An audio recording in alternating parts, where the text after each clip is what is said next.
Callum, welcome to the show. Thanks for joining me. Thank you for having me.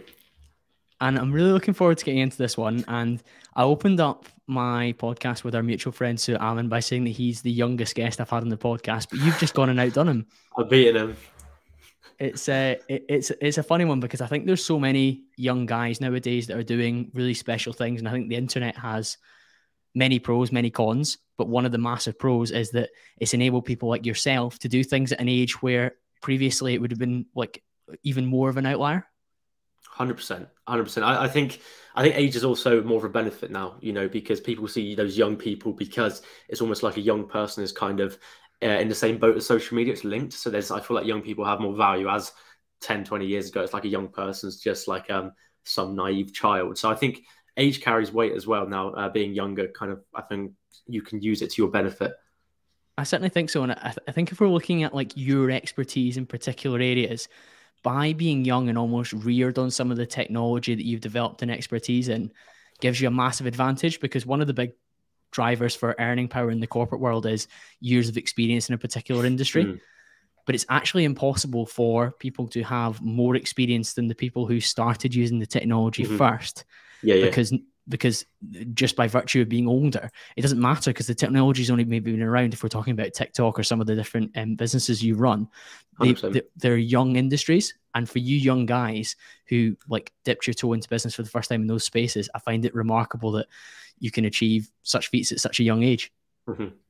Yeah, no, I appreciate that. I think 100%. I think it's also, although experience is massive, I think it's also a lot of companies are looking for like uniqueness and stuff like that, and new minds and new ideas. And I think as a young person that is living in this space, I think you also carry that, which if you can use it to like as leverage to your advantage, I think you're golden. Yeah, I love that. And when I was doing my research for this, I was seeing how, before we hit record, how well read you are and how well you come across in terms of being able to articulate those ideas as well. Because I think one of the worst flexes that I see online is somebody being like, I've read 52 books last year, one a week. And then you look at what ones can they actually bring forward lessons from. And while there's a benefit to just sheer weight of books and being able to be like, oh, well, I've just learned a lot across all of these. One of the things that I think you do very well, and you've done excellently well with your content, is just being able to pick different books that you've read and say, this is what I learned from this one, and this is what I've actioned from this one. Because ultimately, for me, it's intellectual masturbation if you just read the books and do nothing with them. But one of the books that you've called out, and I know it was one of the first books that you kind of, let's say, woke you up, was Rich Dad, Poor Dad. What did you take on board from that one? So Rich Dad, Poor Dad, it's a classic. I mean, I think I saw Rich Dad, Poor Dad off a TikTok video as well. It was one of those things where somehow I changed my For You page way back in 2020 to more of like a money For You page. Of course, it's cluttered with these kind of things of how to make quick money online and like these people doing side hustles and stuff. But there were some people that just gave books out. And Rich Dad, Poor Dad was one that just like clocked on, because everyone was like, it's the first one you should read. And when I read it, I never read a book. I mean, I say never read a book before, but I never like in depth sat down, spent time reading books. And Rich Dad, Poor Dad, because I realized that if you read something that you're actually somewhat passionate about, you just get sucked into it. I remember, because this was during lockdown as well, I would take it to work and I would like sit and read it and that kind of stuff, as well as Cash Flow Quadrants, which is like his second one. And it just kind of like changed my whole perspective on everything. And it's such a cliche book as well, because a lot of people read it as their first book, but I really do owe a lot of where I'm at now to that, because it's just such a massive sort of like mind opener. It's very cool when you find that source that makes you enjoy reading for the first time, because school will probably more fresh in your memory than it will be for me. But in school, you read to pass the exam or to write the coursework. Whereas once you're past school, you can read to fulfill different areas of interest, different desires that you have, different goals that you've got. And it's funny how scrolling TikTok, which has a lot of negative connotations, has resulted in you picking up a book which has probably set you on a path that most people would consider to be quite an exciting one. Yeah, no, 100%, 100%. I think it's also, as I say, reading doesn't really excite anyone until you read about something that you're interested and excited about, because then it's just like watching, if there was books about football, the people that love football would probably read those books, but because it's very visual, they watch it. But if you can find something that you're interested in and read about it, you can just fall in love with reading. And it's really hard to tell people to read, because it's always linked with school and boring and that kind of thing, which I do completely get. But I'm just like, once you read it and you're interested in it, if you want to make money, read books about money, and then obviously you may find a passion for reading. And as we both know, books hold a lot of secrets. So I think it's such a good sort of like hobby to get into. I would certainly agree with that. What kind of impact and actions came off the back of you reading that book then? You were taking it to work with you and you were studying the pages and you were like, wow, I actually enjoy this reading thing, which everyone has kind of previously made me feel like it was boring, but this is a different kettle of fish. Yeah. So reading Rich Dad Poor Dad, because it was one of those, it's one of those books where it's very fundamental based, right? So number one, you can extract a lot from it. A lot of I think the first couple of TikTok videos I made, I think the first video I made, which I'm private now because it was awful, was I was showing off books I got for Christmas, and it was like 4 books around finance and money and stuff like that. Because a couple of weeks before I read Rich Dad Poor Dad, and I was like, I need more of these. I'm addicted to it, and like maybe my first 6 or 7 videos within them. A few videos I made were about Rich Dad Poor Dad, and I was like, assets, liabilities, like middle class, upper class, this kind of thing, because it's just a different perspective, which I think a lot of people don't realize. And I think it was that, I think my drive or my need for more kind of got clicked on as like, cool, I actually don't want to, because I was at college and it was like, do you go to uni and this kind of thing? And that's when it clicked. It's like, because I think a big aspect in the book is like whether you go down the uni and education route or you go and do your own thing. And that was like sort of like an idea that I had to play about in my head. And I think Rich Dad Poor Dad just helped me sort of see a different perspective, which obviously you don't learn unless your parents teach you, because school doesn't teach you, that kind of thing. So yeah, no, I'm very thankful for it. Yeah, sounds good. And what was the path that you did decide to take at that kind of crossroads, Callum? So I didn't go to uni in the end. I was at the stage, I'm not sure how it is in Scotland and stuff like that, but I was at the stage where I either go to uni or I go get a job or whatever it is, or an apprenticeship or that kind of thing. So at the very end of college.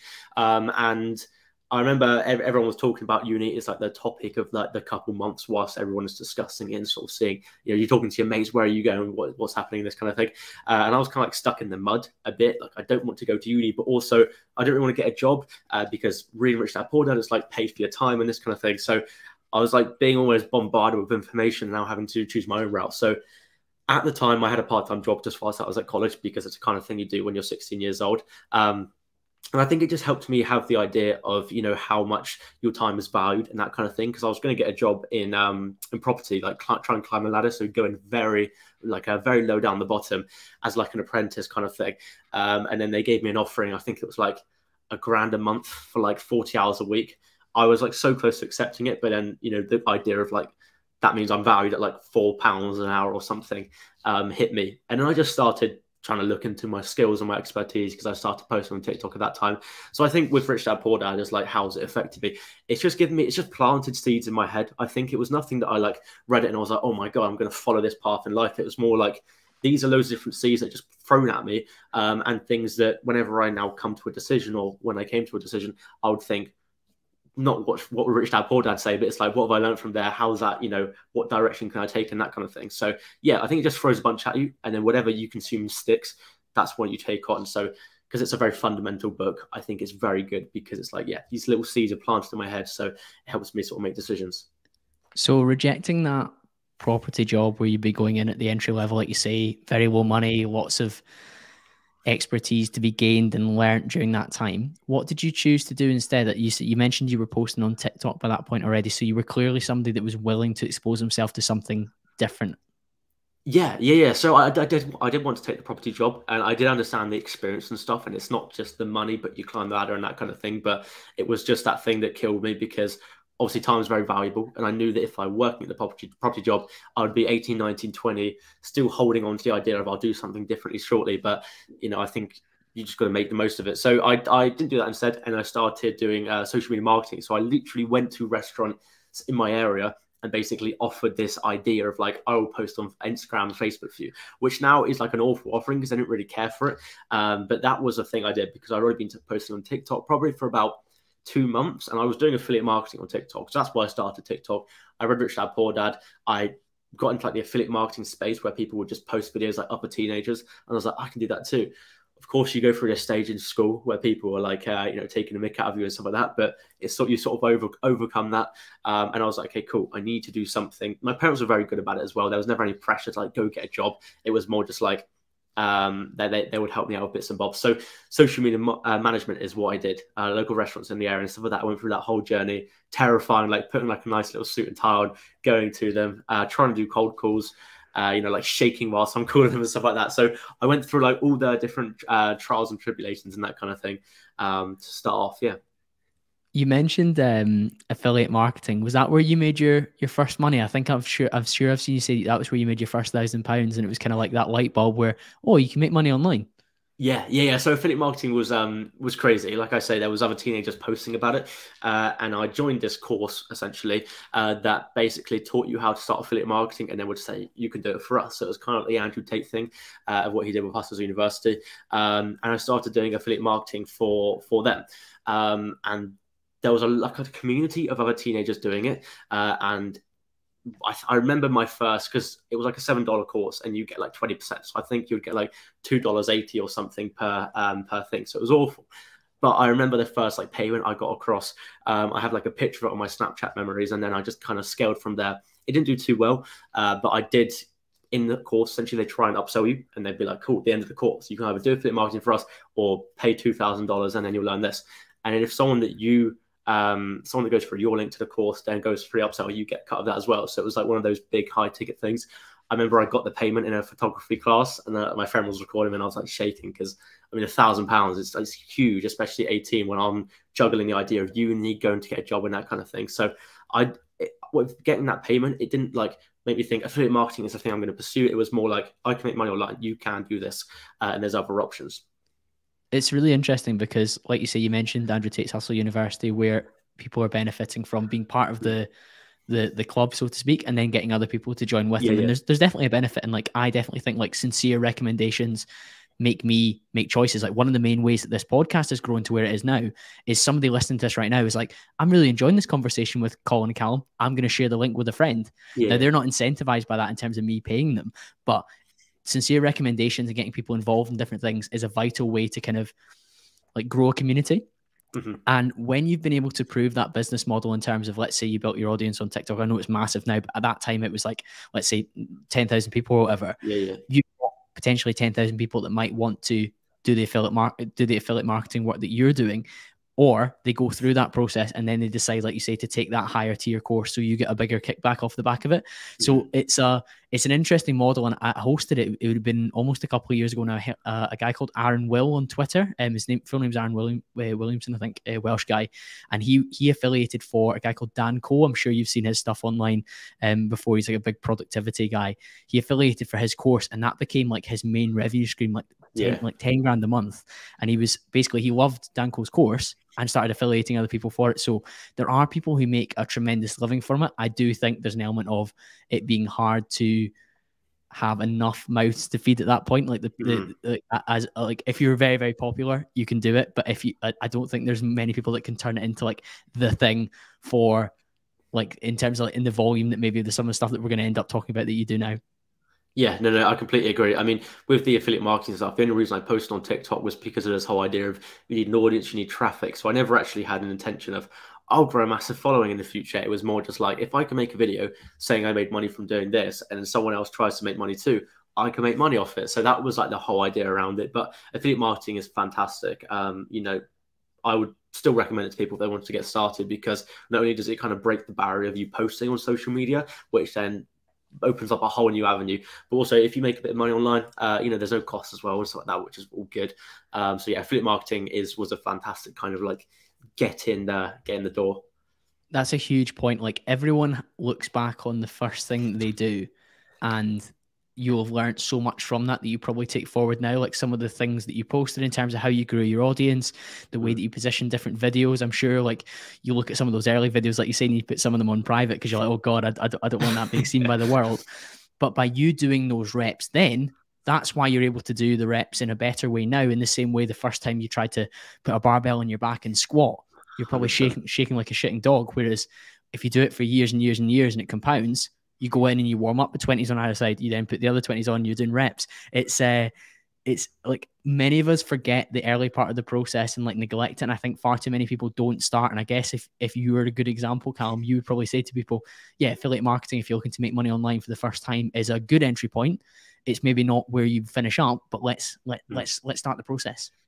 Yeah, no, 100%, 100%. Like I say, you're sort of doing killing two birds at once. You know, if you're posting for affiliate marketing, you're building a personal brand and that kind of thing. And it's just, like you say, it's breaking the ice, right? It's posting that first video, lifting that first weight, which then makes you go, it's actually not that hard, you know, and then you can hate your first few videos, but that allows you to grow and improve and see where you hate what you hated on and what you can improve in this kind of thing. So, yeah, 100% fantastic avenue to start on. And I'm very glad. It's also just weird. Like, there's one TikTok video that I saw of affiliate marketing. I was like, you know, it's piqued my interest, clicked on the website, went through it and that kind of thing. And obviously TikTok says you like affiliate marketing. And I got like flooded by it for the next week. And then I finally picked it up. It's so funny. What did you learn from doing the social media marketing for the restaurant? What was that like? Yeah, so the social media marketing, it was interesting because I was very new. I mean, I didn't understand social media that well. At this point, I probably had about 40K followers, I think, on TikTok, which bear in mind, that was like 2020 or the beginning of 2021. So it wasn't that hard to grow on TikTok. Like you could grow quite easy. And now it's a little bit harder, but you know, you can sort of just post trends and stuff like that and people will follow. So I didn't have that many skills, but it was more just I think I learned how to communicate with people was a massive one as well because I had to go in and I laminated like a piece of paper that I made on Canva showing some packages of like here's how I can grow your business, and that was terrifying. Like it's breaking the ice of that as well. But then I got very confident and I went and did it to another restaurant, which was fantastic. And then I basically kind of took it online, sorry, because I knew there's only a certain amount of restaurants in my area, and if I'm doing it for all of them, I'm kind of almost competing against myself. So I was like, cool, I'll take it online. I then became a freelancer on Upwork doing the exact same thing. That worked really well for like a period of time, maybe about 3 months. And I had like a crypto company, I had like an e-commerce company, this kind of stuff. And I was making like some decent money online from nothing. I just like put everything into it. And then it kind of came crashing down. But I guess we can talk more about that in a minute. Yeah, that's so interesting how that thing scales. And like you say, you initially do the cold approaches in person and they were very intimidating, but doing those enabled you to be bold enough to maybe have some case studies to approach companies online Yeah. with, so you can slide into the DMs or their official email and say, look, I do some social media marketing for such and such restaurant. Here's the growth that we've had in the last month. And they're like, okay, this guy's legit. Whereas if you hadn't done that initial scary step of walking in with the laminated Canva brochure, you wouldn't have got that either. Yeah, no, completely agree. It's just also believing in yourself. I think, you know, you no one wants to do that because it's scary. And it's, you know, what's the worst that could happen if you went and did it? You know, I could have fallen over, smacked my head, and I would have forgotten about it like 3 weeks later. So it's also that thing of you go in because you're scared. You know, it's the fear that kind of makes you not want to do it, and overcoming that. And I always talk about like overcoming your lower self, the like voice in your head that says, "Now we're comfortable, stay where you are." Overcoming that and then actually going and doing it, I think was huge because it gave you a lesson of like, you know what, you got to just seek discomfort, and then obviously you'll grow from it. That's a really interesting term, the lower self. How does that compare to maybe what your peer group were saying at that time? Because I mentioned at the very start, you, Suet, some of the younger guys that I've had on the podcast recently, you're outliers. You're different to your peer group. And that's why you're maybe on a podcast like this one talking about these things. Whereas if you were just a standard 19-year-old, you're probably not going to be on a self-development podcast that speaks to people about pursuing the best self and all these different interesting things. You're probably going to be listening to a self-development podcast and trying to level up. But that lower self, how does that relate to, like, do you think it has an overlap with like what your peers are maybe saying to you at that point in terms of, Callum, that's weird, why are you doing that? All that kind of limiting chatter, I suppose. Yeah. So your lower self is a really cool concept. I actually wrote about it in like a newsletter I did the other day. But essentially, what I see it as, it's the voice within your head that wants you. It's like it's your survival voice, right? That wants you to stay comfortable. It wants you to be safe because your survival brain looks for food, shelter, and then just safety, right? That's all you want. So your lower self is the kind of voice that you hear in your head when you wake up in the morning, early in the morning, and you want to go back to bed, and your voice like, you know what, you can take another hour. That's when you're like, splash water in your face, say, fuck that, I'm going out, that kind of thing. It's also lower self where you run a cold shower and the voice in your head says, do we need that? You know, we can stay comfortable, we're fine here. And you've got to like kind of shut it out. So I don't know how much I kind of thought about that before, the lower voice, but, you know, it's definitely always there. And I think you just have to suppress it over time. But in terms of like, with like peers and stuff like that, you always think there's another route, right? But I think I learned quite early on, luckily, that you have to literally jump into a pool of discomfort before you can grow, because I think you're better off doing something that you have no idea what the next step is, and then like assessing your surroundings and then figuring out what the next step is, and then you only like grow from it, learn, develop skills, from that. I think it's a great concept, and anything that gives you a framework that allows you to make decisions. So say, for example, you do roll over and you want to hit the snooze button. If you've got that whole kind of, you can almost create the lower self as like an enemy. And I think a lot of people benefit from creating like an adversarial relationship with Yeah, the worst version of themselves, or even like an adversarial relationship with a competitor. Sometimes that can drive you that little bit more. So like you can be like, by getting up at this time, I've beaten the lower yeah, self, I've defeated the lower 100%. self. So no, I'm a big fan of that mindset. But you said that the social media marketing didn't last beyond the kind of honeymoon period. What happened there? Because I do see people still running that type of business, but maybe in a slightly different way. Yeah, 100%. So social media marketing, the whole service offering was kind of just like posting on social media. It was like consistent posting and growth and stuff like that. Starting out, that's a fantastic business to run because, especially as a teenager, you know how to do that, right? You spend your life on TikTok and Instagram and stuff like that. So as long as you can learn the basics of graphic design on Canva and stuff like that, then you're sorted. But I think I ran that for about 3 months, and like I said, I was making some good money from it. I think I was making around £4,000 or £5,000 like at my peak, which as an 18-year-old is insane, and it kind of just it creates a new standard for it creates a new level where I don't want to go like below that, although I did like straight away. So I was running it, and then there wasn't like a point. I mean, there was a point where everything changed, but it was more just I kind of got complacent and got a bit lazy. And I was like, okay, cool. Everything's fine now. I'm doing this. And I wasn't like constantly searching for more. I wasn't like constantly searching for the next way that I can, help my clients and that kind of thing. I was like, I'm making money now. Let's just carry on doing what I'm doing. And one by one, they drop you because with that kind of service, it's not a return on investment service. It's more like a time saving service. So unless you are doing a fantastic job, there will be a time when the clients come to you and say, yeah, you've posted 30 times this month, but I haven't made any money, kind of thing. And especially with like local restaurant stuff, it's difficult because you can get all the likes on the photos in the world, but you can't value a customer that walks into the restaurant based off social media. So it's very hard to keep them for like a period of time, even with commerce and stuff like that. So it kind of almost like fell off like all at once, which was really like frustrating and upsetting. Like one by one, the clients kind of like dropped me almost. But I think it gave me a good lesson because I was complacent and I was like, cool, I'm happy now.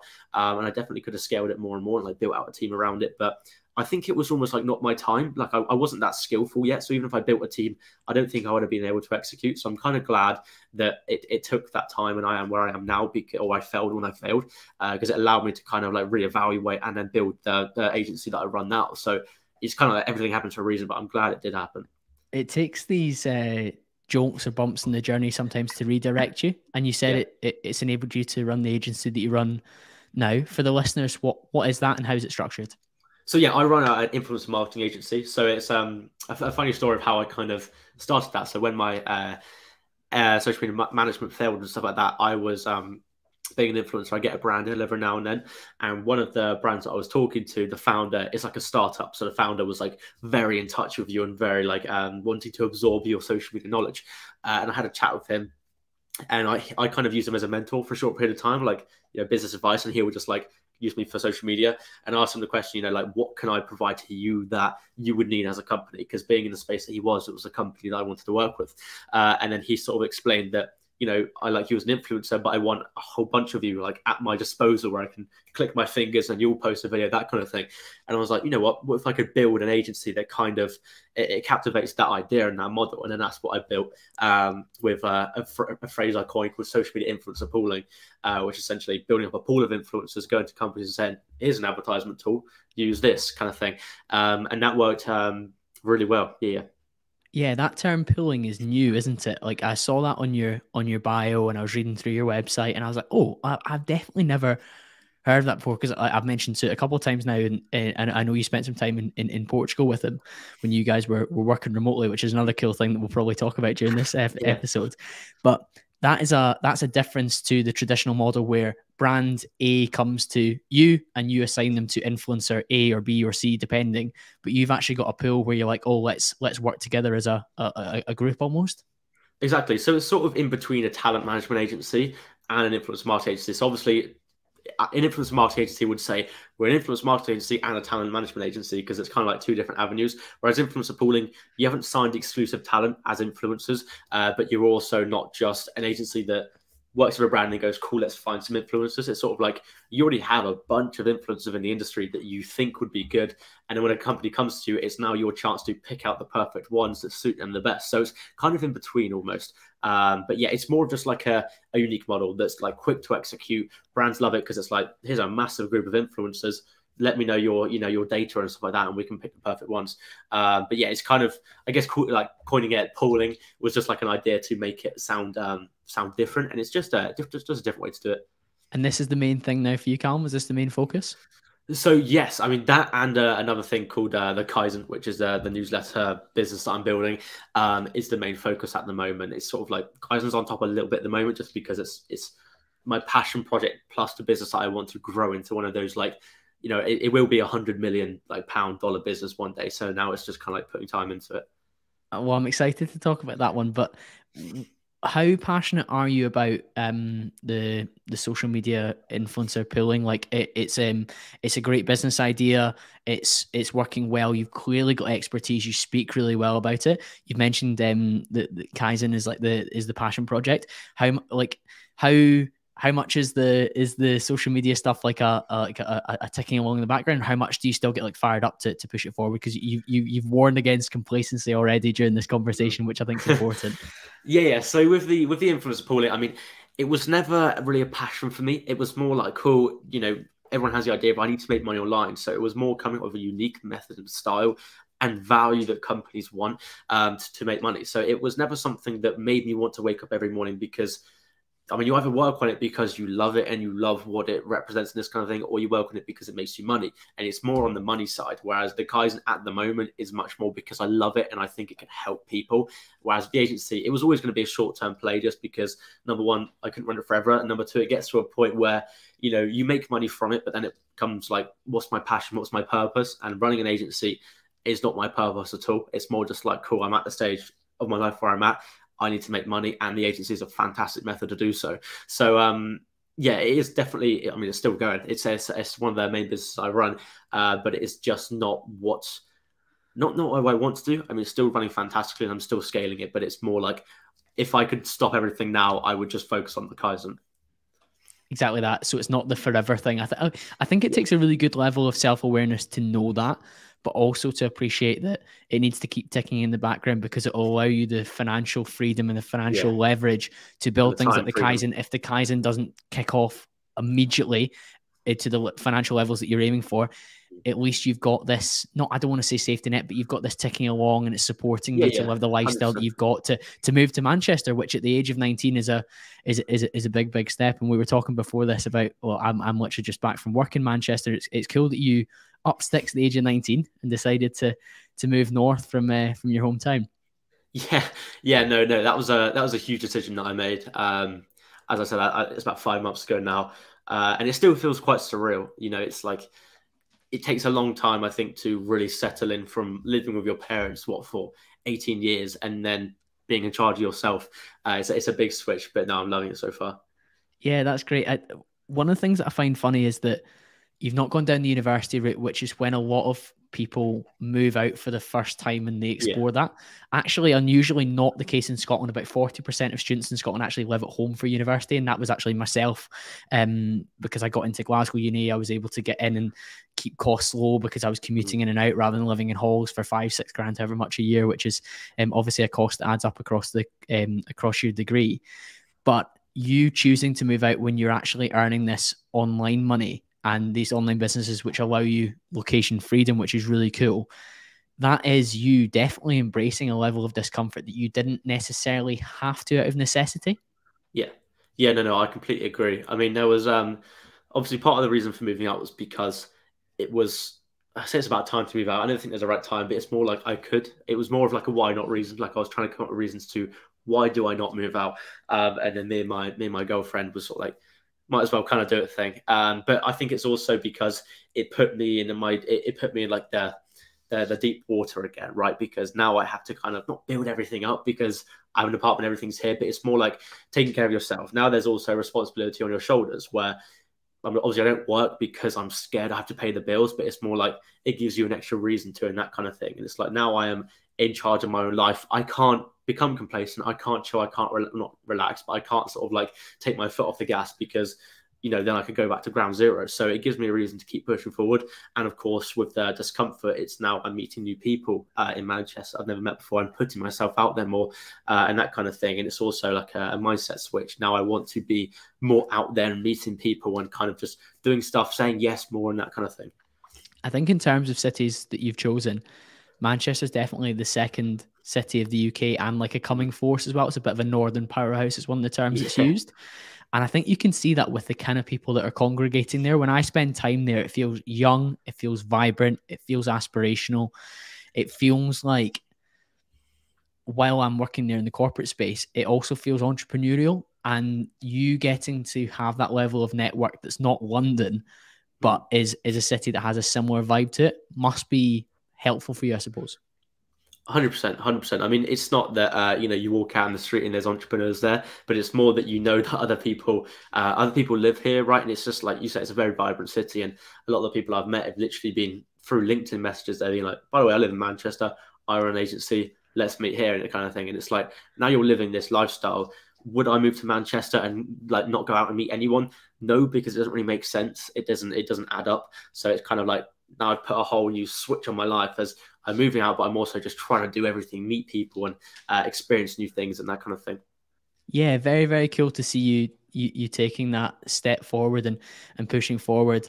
Yeah, I do see some young kind of men in the kind of red pill entrepreneurial space talking about like living with like your girlfriend is like a potential disadvantage, but I think you're maybe pushing back on that narrative with the decisions that you're making. Yeah, no, I've had a lot of conversations with people about this because I think there's a very negative connotation, and I do get it completely. There are, I think it's really about the relationship that you have. Luckily, when I started my kind of journey, I already had my girlfriend, so I kind of like built it up alongside, and she understood as well. If I went into a relationship whilst I was at the stage I would be currently at, I think I would be an awful partner because it's like my time is 100% towards what I'm doing, my work, and my purpose is. And if I then had to split it up between a girlfriend that I now had, I think it would massively impact what I'm doing in my kind of journey. But because I built it up with my girlfriend, it's more like she just understands it as well, which is huge. It's just like a stress off my shoulders where she gets why I'm doing what I'm doing. She'll get why at 9 o'clock at night or 10 o'clock at night, but I've got a call, got to go, and she'll just be like, yeah, that's completely fine. So I think it's massively important. It's about finding like the right girl, right, that kind of helps you do what you got to do. And of course, when it comes to the times, you would know as well when stuff doesn't go right. It's like you have like a week period where stuff's going awful. You can vent and they can listen and they can understand. So I think if you find the right person, because I do hear people saying like, no, it's a distraction, this kind of thing, but in life you kind of need like I would say like partially a balance, but you also need like different attributes to help you moving forward. And not everything needs to be a positive return on investment. Happiness and stuff like that is an investment within your inner self. It doesn't have to be anything I touch or anything I do during the day has to be a return on investment in some way that's going to develop me and stuff like that. I think it adds different qualities. That's what I'm trying to say. There's a lot to be said for some of the less tangible things that we can measure, and some of those are hormones. So I hosted a guy called TJ Power, who I kind of joke is the British Andrew Huberman. He talks about different hormones that are going on inside our brain. Yeah. And by spending quality time with your partner, you're releasing a lot of endorphins. You're probably getting some oxytocin. These are vital when it comes to you being a regulated, happy, steady human in the times when you're needing to be focused, driven, the kind of Callum that's running businesses and trying to scale to 100 million with Kaizen. Like, you need to have the time away from that to recharge yourself with what you would maybe call like wholesome activities. So dinner with your girlfriend, time away from your mobile phone, kind of things that allow you to actually have connection. And I think some of the guys that badmouth that either have been hurt or they've maybe spent time with the wrong kind of women, or they've had too transactional a relationship with women where there's been too much of a demand on their time. And I certainly know that there's been girls that I've dated that have got a little bit of a buzz out of me maybe breaking some of my stricter self-development habits to spend time with them. But straight away, I've realized that that's the wrong kind of woman that I should be around in order to fulfill the kind of things that I want to do. So I think personality type, values, and how somebody's aligned is the crux of the matter, rather than necessarily painting it all as good or all as bad. Yeah, no, 100%, 100%. I also think that, a lot of people think, you'll get a girlfriend later on and that kind of thing. But if you're on the journey that you're on, there's never enough. Like, you're always going to keep working. You never get to a point where it's like, cool, total, now I've worked 600 hours in my life, I can slow down. You will keep working. So even if you're 35, you will still be working the same amount. So I think if you can find a girl that understands your values, understands what you're doing early on, it's good, because you have to go through a patch where it's kind of like, it's not awkward, but it's a bit like you're a bit of like head to head because she wants you to spend more time and you're focusing on something else. So I think going through that patch early on allows you to kind of like settle more earlier on, because otherwise you go through that patch when you're 35 and you're trying to find a girlfriend and stuff like that. So there's also, do you see it as a girlfriend, like a part-time fling, or do you see it as kind of like the person you want to marry? So find the right person with the right values, I think, can only add a benefit to your life. And I think the people that are like, no, girl, just like focus. I get it to an extent, but then it can dip into sort of like more like toxic hustle culture, where it's like nothing, like no family, this kind of thing, block off everything, just focus. So you need balance, as you say, right? You need like regulation, because you're not a machine, you are a human being. You need to accept your hormones and your feelings and that kind of thing. I like that. And it underlines your level of self-awareness. I did mention like different personality types and finding the right woman that's aligned to you. I know that you have learned a tremendous amount from Thomas Erickson's book, Surrounded by Idiots. I've been lucky enough to host Thomas on this podcast as well, which was a really cool moment last summer. What did you learn about your own personality type when you read that book? Yeah, so Surrounded by Idiots is fantastic, and it was never actually a book that I went out of my way to find. I actually got it brought for me from a friend, but it's fantastic, and I love psychology. I think it can teach you so much, not only about yourself but around the people around you.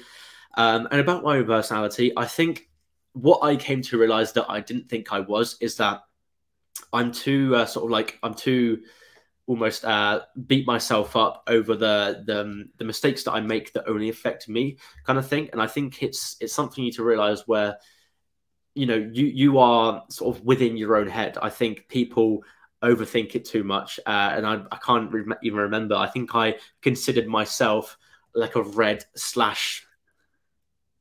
person. I think I consider myself that, but I can't even remember now. But yeah, I think I used to beat myself up a lot. I mean, I still do beat myself up a lot when you mess up your own schedule or whatever it is, or you commit to reading parts of a book every single day and then you don't do it. And there was like attributes within the book that sort of says, these kind of people that are very, very controlling. It's almost like I'm not controlling with other people, but I'm controlling with myself. And that can be a negative over like a long period of time. Yeah, I've got red-blue traits as well. Red is like that leadership, driving forward, relentless action. Yeah, but the blue is... Yeah.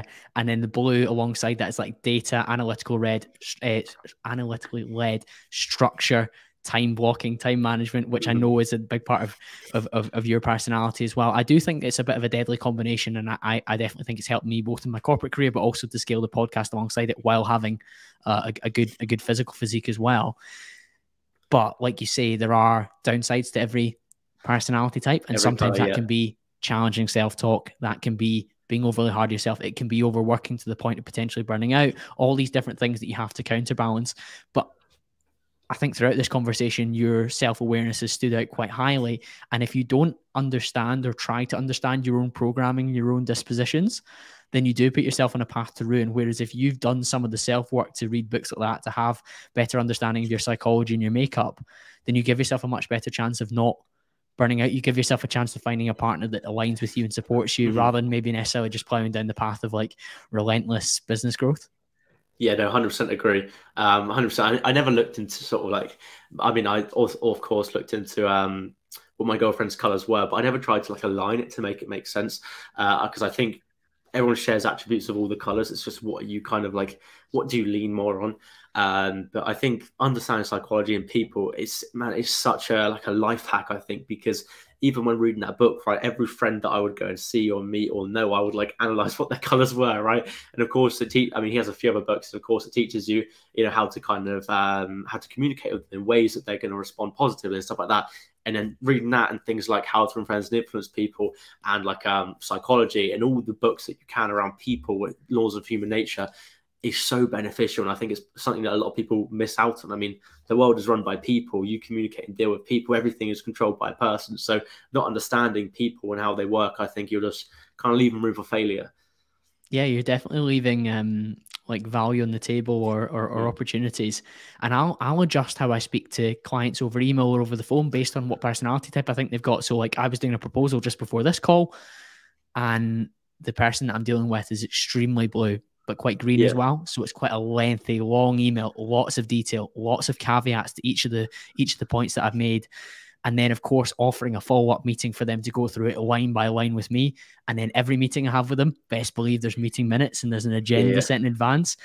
But then I've got other clients that are, maybe they own a large property portfolio and they do not have time to fuck about. They are just like, Colin, is the price right? Is it what you gave me last time? Is the quality good? Great.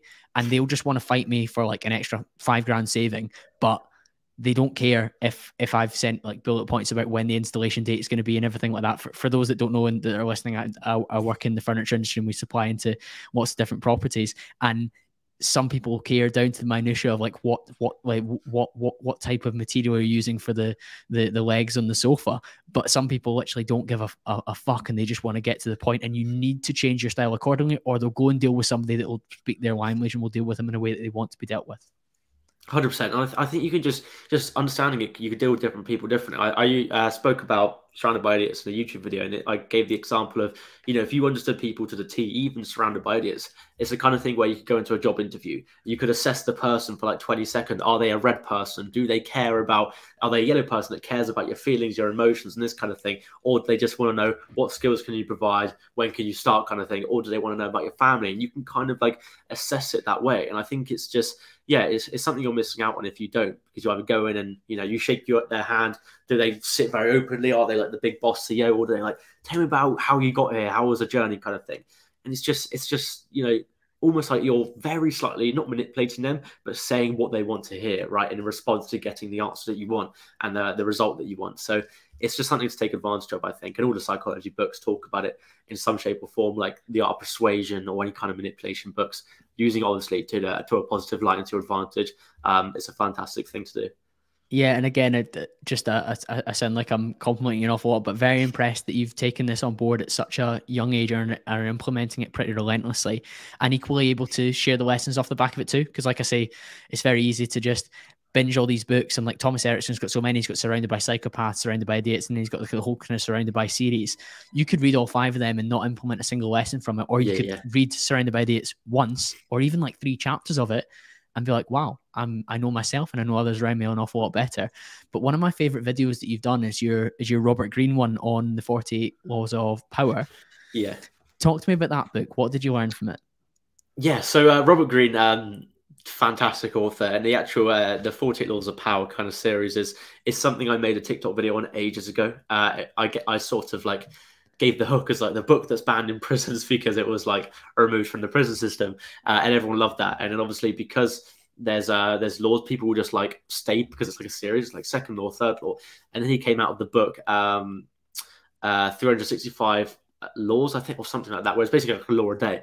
And then people love that because people would like comment their birthday, wanting to know what the law was around their birthday. So that like series did so well. And then Robert Greene, actually, his publishing team, Penguin, actually sent me all his books because they loved it as well, which is really cool. But 48 Laws of Power, fantastic read. I always got a lot of hate around it as well, because you're like, you're teaching people how to manipulate others. And it's like, listen, it's kind of like you have to be able to filter what you consume and how you position it. It's the same thing with like Andrew Tate, right? A lot of people just consume his stuff mindlessly and they're like, I am a robot, I listen to what he says. But if you can consume what he says, obviously ignore the stuff that he says to make him go viral and the waffle, and just take on the inspirational bits and the bits to help you become a better person, you're golden. It's the same thing with those kind of books. Like even Robert Greene says that, he didn't write it to help you manipulate other people. He wrote it so that you can be aware of what people do and aware of the kind of tricks that people use and that kind of thing.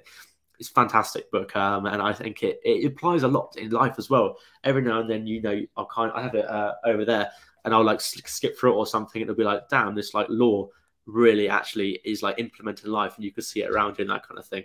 And those kind of like series of books like Human Nature, Art of Seduction, they're just interesting as well, right? Because you're just like looking into the minds of other people and seeing how the mind works and how it can be manipulated, which is super cool. It sounds ridiculous to say, but until like a couple of years ago, I think he was underrated. I don't think people were as aware of them as they are now. Yeah. Equally, some of the things that he says about evolutionary psychology are like hard pills to swallow, particularly in this modern age where we can be a little bit, and I hate using the W word, but a bit woke and a bit soft about people's feelings. Yeah. His facts don't care about your feelings in terms of how we're wired as human beings from a genetic standpoint. And when he shares those, some people get triggered, they get their back up, they disagree with it because it is sometimes like harsh psychological truths about how you're wired, but knowing those and accepting them to a certain point, and agreeing that you can push back, and not everyone's is going to conform to the standard. Some people will be outliers, but outliers are just that. Like, I always laugh when somebody's like, oh yeah, I sleep like 3 hours a night and I'm fine. Statistically, it's closer to zero, the number of people that can like afford to sleep less than 6 hours a night in terms of and function fully, than it is to 1. So the chances of you being that are pretty much 0. So I find it funny when people see laws like the 48 laws of power and they disagree with them, like fundamentally, no, that's not how I am, or that's not how society is. You're thinking, well, the chances are the majority is like that. So you can't caveat everything. And I've said this before in a podcast. One of the reasons that Andrew Tate's message is so convincing when he speaks down the mic is because he speaks without caveats, without different, like, this will only apply to you if you're between 20 and 30.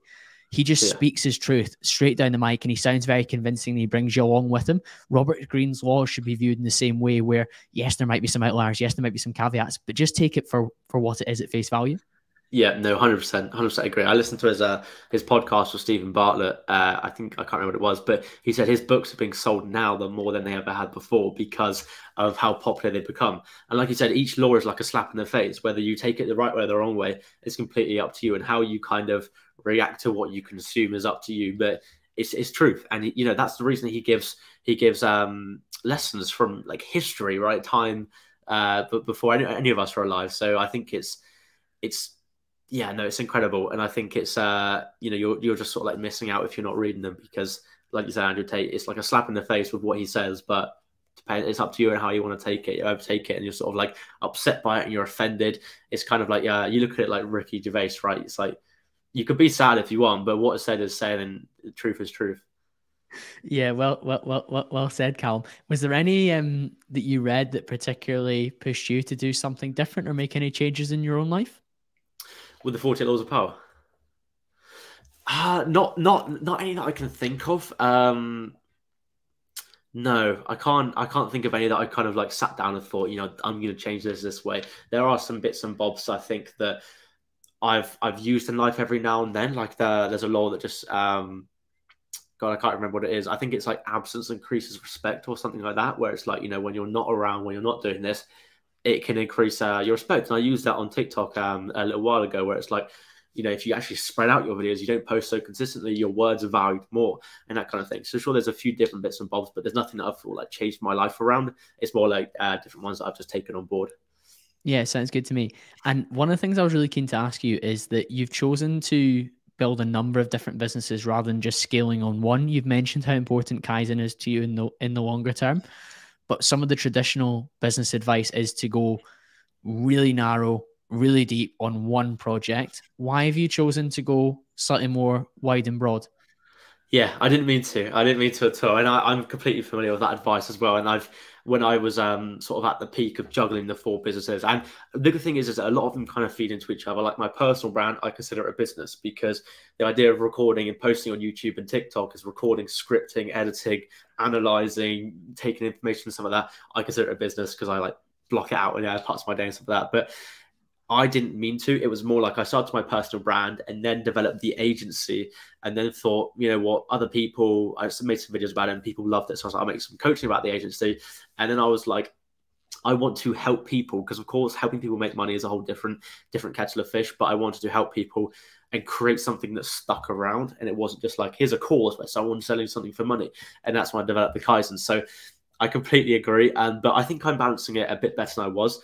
Even Sue, I was sort of like speaking to him. I was like, I don't know what to do. And he was like, which one brings in more money? And I was like, no, I get that, but it's not what I'm focused on, right? I want to focus on this one. I should be focusing on this one. This one is how I started, so I don't want to drop this one. So I've been juggling it.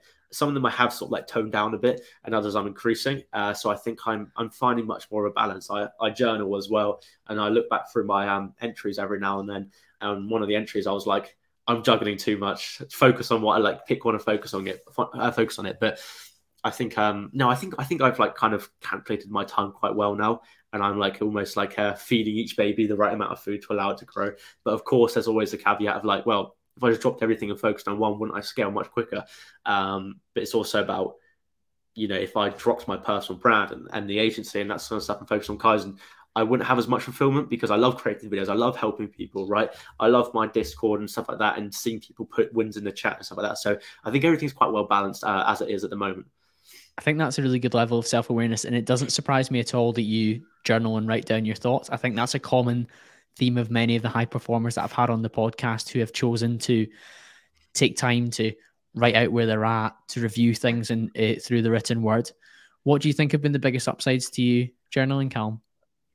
I think it's definitely mind clarity above all, because you'll get points, you'll know as well when you're doing this kind of stuff where it's all dependent on you, where everything will be boggled. You feel like you're overthinking something. Maybe I don't know what it is like for you specifically a podcast, but with like content creation for me, I feel like my content style was rubbish. I'll be looking at other people and maybe I'll make content like them, and everything can become very overwhelming because unless you have someone to rally your ideas off and your thoughts off as if they're like a personal therapist, then all you're doing is bouncing around your head. So it's that kind of thing of write when you're overthinking, read when you have no ideas, and that kind of thing, which I think is always massively helpful. And there's another one I can't remember what it is, but yeah, I think it's just putting down my ideas on paper, so I can kind of, and also I look back through them so I can see my progress, which is quite important as well. I think that's helped me a lot because whenever I write an entry, I'll look back through like the past 3 entries, and just sort of see what I was struggling on. Have I improved on what I was struggling on? Have I actually done the solution to what I was struggling on?